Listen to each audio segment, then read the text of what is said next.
For me, the story began when I was much younger and became interested in reading crime fiction, and I became fascinated by the way that scientific discoveries had an impact on the investigation of crime from Sherlock Holmes onwards.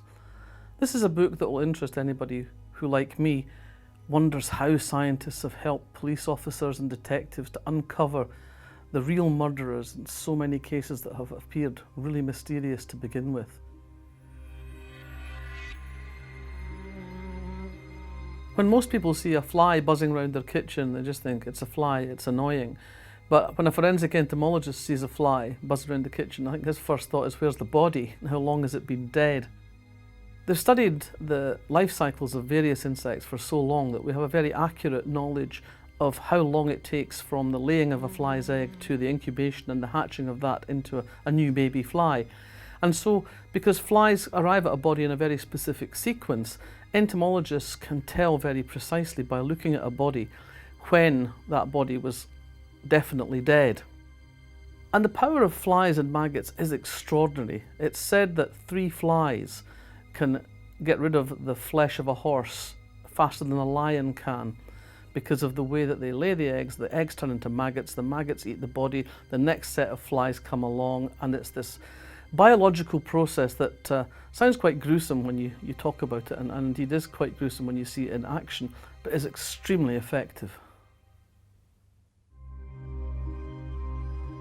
Most people would probably say that the most groundbreaking element of forensic science in recent years has been DNA. When it first came as a breakthrough, you needed quite a lot of blood or other human secretions to get a positive test of any kind, and it took ages for the test to come through. I think it was up to 3 weeks initially. Now you can get DNA from a microscopic sample, and you can actually turn it around in a matter of hours. So that's an extraordinary leap forward in just a few years. And as DNA technology has advanced, so it seems to me that's been reflected in a change in the courtroom. We seem to have moved from a testimony-based system to much more evidentially based facts that can't be argued with, scientific fact that can't be argued with in the courtroom. That's become the gold standard of evidence. I suppose an example of this would be the famous case of Dr. Crippen. Now, Crippen was arrested mainly on the basis of human remains found in the cellar of the home he'd shared with his wife, who had disappeared, allegedly murdered by her husband. Bernard Spilsbury, the famous pathologist, gave evidence in the trial saying this was indisputably the flesh of Mrs. Bella Crippen, although this was disputed at the trial by other pathologists. On the basis of that, Crippen was found guilty and hanged. But later analysis of the flesh in the Crippen case seems to indicate that it was not the flesh of his wife. DNA testing had been done on collateral descendants of Bella Crippen, and also that it may not even have been a woman's flesh. So the crime of which Crippen was accused and tried and hanged may not even have taken place at all. Inevitably, when you write a book like this, there are some cases that stay with you, that move you, that touch you more than others. And I think the cases that most affected me when I was writing this book are the ones that actually demonstrate one of the most important aspects of forensic science, and that is that the practitioners are not just concerned with the hard science of what they do. They also have to be humanitarians. They have to understand that at the heart of every case they do are human beings, and they have to let those lives touch them. I'm thinking, for example, of the case of Sharon Beshinevsky, a West Yorkshire police officer who was killed in the line of duty.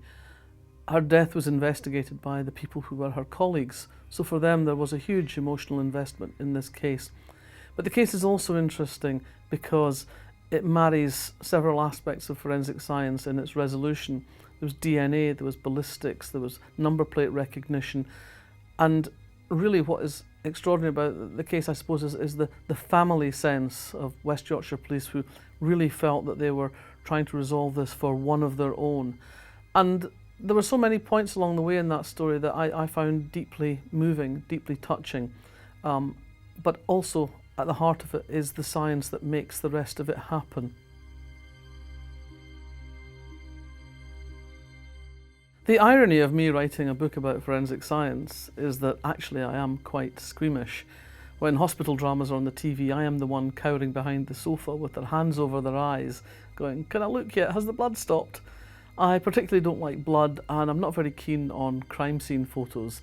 So there were times in the preparation of this book where I did feel quite queasy, particularly with dealing with blood spatter and crime scene photographs. I don't really like dead bodies very much.